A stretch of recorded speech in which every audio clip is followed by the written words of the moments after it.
اللہ کے طرف بڑھنے کے راستہ ہموار آپ کے لیے ہو، اور وہاں بھی آپ نے دنیا کو اپنے کندھے پہ لاد کے پہنچے، تو ان کا تو آنے کا مقصد ہی فوت ہو گیا۔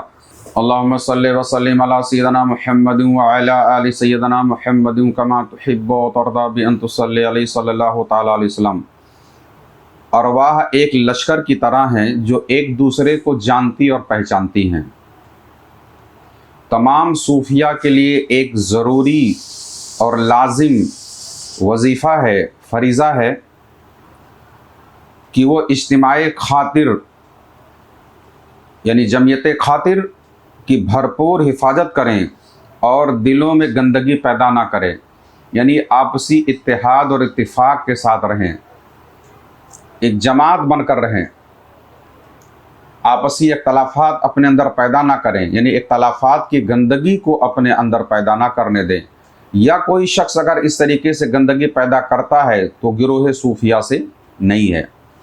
صوفیہ کے لیے ضروری چیز ہے دلی اور روحانی اتحاد سے، یعنی دل اور روح کے اتحاد سے اس پورا گندگی کا ازالہ کریں، اس لیے کہ یہ سب ایک روحانی رشتے میں منسلک ہیں اور تالیف الہی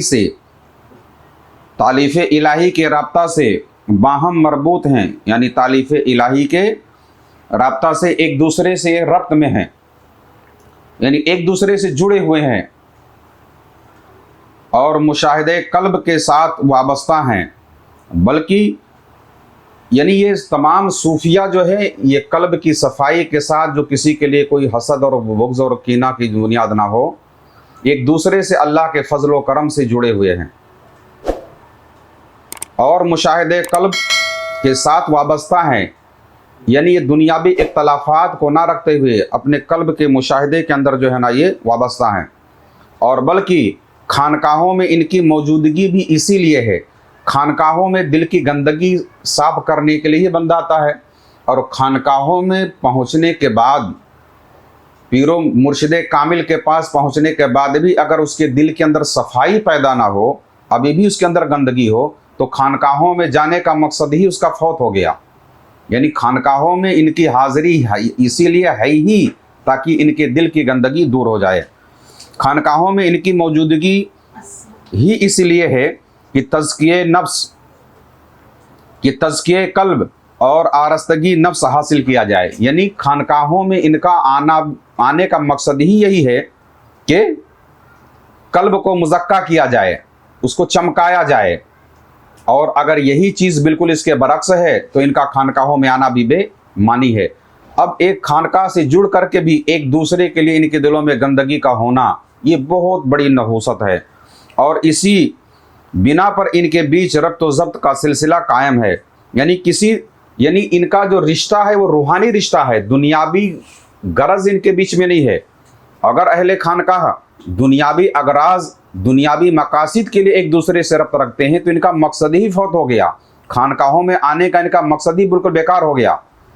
یعنی تم دنیا کو ترک کر کے خانقاہ میں آئے تھے کہ اپنے قلب کی صفائی کے لیے اللہ کے طرف بڑھنے کے راستہ ہموار آپ کے لیے ہو، اور وہاں بھی آپ نے دنیا کو اپنے کندھے پہ لاد کے پہنچے، تو ان کا تو آنے کا مقصد ہی فوت ہو گیا۔ اسی بنا پر ان کے بیچ ربط و ضبط کا سلسلہ قائم ہے، یعنی کسی دنیاوی غرض سے ایسا نہیں کرتے یہ، یعنی خانقاہوں میں ان کا آنا کسی دنیا کے مقصد کے لیے نہیں ہے، بلکہ اپنے قلوب کی صفائی اور نفس کی پاکیزگی ہی ان کا مقصد ہے۔ اور خانقاہوں میں آئیں اگر اسی غرض سے کہ دنیا کی تجارت کریں، آپس میں کینہ و حسد رکھیں، تو یہ اپنے مقصد ہی سے دور ہو چکے ہیں، تو ان کو اپنا علاج خود کرنا چاہیے، بلکہ اپنی اصلاح کی کوشش کرنا چاہیے۔ اس صورت میں ان کے لیے آپسی خیر سگالی اور محبت و رابط بھی زیادہ ضروری ہے، یعنی اب اس کام کے لیے آپسی ان کے ربط، آپسی محبت اور خلوص کی بہت زیادہ ضرورت ہے۔ حضرت ابو ہریرہ رضی اللہ تعالیٰ عنہ سے مروی ہے کہ رسول اللہ صلی اللہ تعالیٰ علیہ وسلم نے ارشاد فرمایا، مومن آپس میں ایک دوسرے کے ساتھ الفت و محبت سے پیش آتے ہیں، مومن آپس میں ایک دوسرے کے ساتھ الفت و محبت کے ساتھ پیش آتے ہیں، یعنی مومن کی یہ شان اور پہچان ہے کہ مومن ہی ہے جو آپس میں ایک دوسرے سے الفت و محبت سے پیش آتے ہیں۔ اب اگر کوئی شخص محبت و الفت سے پیش نہ آئے تو سیدھا سیدھا سمجھ جانا کہ یہ مومنین کے درجے سے باہر ہے۔ بات سمجھ میں آ رہی ہے؟ اور اس شخص میں کچھ بھی بھلائی نہیں، اور اگر شخص ایسا نہیں کرتا ہے تو حدیث پاک کا یہ حصہ ہے کہ اور اس شخص میں کچھ بھی بھلائی نہیں ہے جو نہ خود دوسروں سے محبت کرتا ہے نہ دوسرے اس سے محبت کرتے ہیں۔ یعنی ایسا شخص کے اندر کوئی کچھ بھی بھلائی، ذرہ برابر بھی بھلائی نہیں ہے، کس کے؟ جو نہ خود دوسروں سے محبت کرتا ہے نہ دوسرے اس سے محبت کرتے ہیں۔ یعنی اب اس سے پتہ یہ چلا کہ محبت کا فلسفہ بھی اسی حدیث پاک سے مل رہا ہمیں کہ جب ہم دوسروں سے محبت کریں گے تو دوسرے بھی ہم سے محبت کریں گے۔ اگر ہم دوسروں سے کے ساتھ سازش کریں گے تو لوگ بھی ہمارے خلاف سازش کریں گے، اگر ہم دوسروں پر الزام تراشی کریں گے تو لوگ ہمارے اوپر بھی الزام لگائیں گے، ہم لوگوں کو اگر جھوٹا کہیں گے تو لوگ ہمیں بھی جھوٹا کہیں گے۔ یعنی اگر کوئی ہمارے لیے کچھ برا سوچتا ہے اس کا مطلب یہ ہے کہ ہمارے اندر بھی کوئی کسی طرح کی کوئی کمی ہے۔ بات سمجھ میں آ رہی ہے؟ یعنی اب محبت کا تو خاص ایک دم صاف فلسفہ ہے کہ اگر ہم ان سے محبت کریں گے تو انشاءاللہ ضرور ہم سے محبت کریں گے۔ اگر ہم سے کوئی محبت نہیں کرتا ہے تو ہمیں جانچ لینا چاہیے، ہمیں اپنے ہی اصلاح کرنا چاہیے کہ گویا ہمارے دل میں اس کے لیے کچھ نہ کچھ کمی ہے محبت میں، اسی لیے وہ ہم سے محبت نہیں کر پا رہا ہے۔ اس لیے کہ محبت وہ جذبہ ہے جو پلٹتا ہے۔ آپ محبت کرو گے، محبت سے تو جانور بھی آپ سے آپ سے مانوس ہو جاتے ہیں۔ ایک کتے کو لے لو، اس کو چند دن شفقت کرو آپ کے سامنے پوچھ ہلانے لگ جاتا ہے۔ ایک بلی سے پیار کرو، وہ آپ کے آگے آپ کے پیر چاٹنے لگ جاتی ہے۔ تو یہ تو انسان ہے۔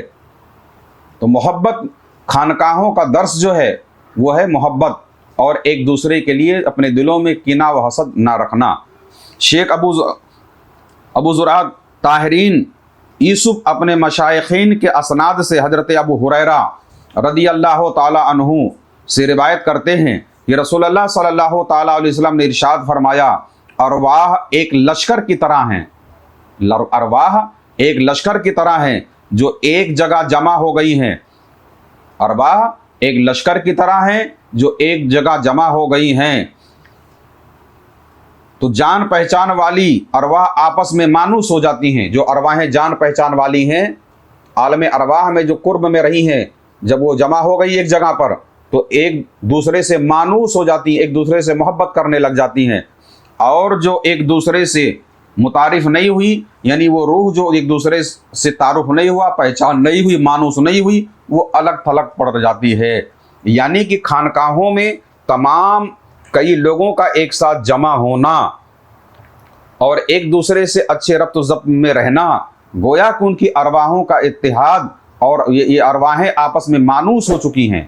مگر اس کے اندر ہماری کچھ کمیاں جو ہیں، جو دلوں کے اندر حسد اور بغض اور اس طرح کی کچھ کسی کو کمتر سمجھنا، ایسی چیزیں جو ہے ان ارواحوں کو متنفر کر دیتی ہیں۔ یعنی بندہ پہلے اس کی روح اس سے دور ہوتی ہے، پھر بندہ خود دور ہو جاتا ہے۔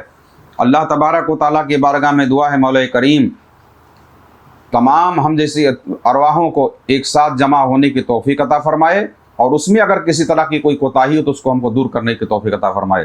آمین ثم آمین برحمتک یا ارحم الراحمین۔ اگر آپ بھی کچھ روحانی خدمت کرنا چاہتے ہیں تو اس چینل کو سبسکرائب کریں اور اس کا لنک بھی شیئر کریں۔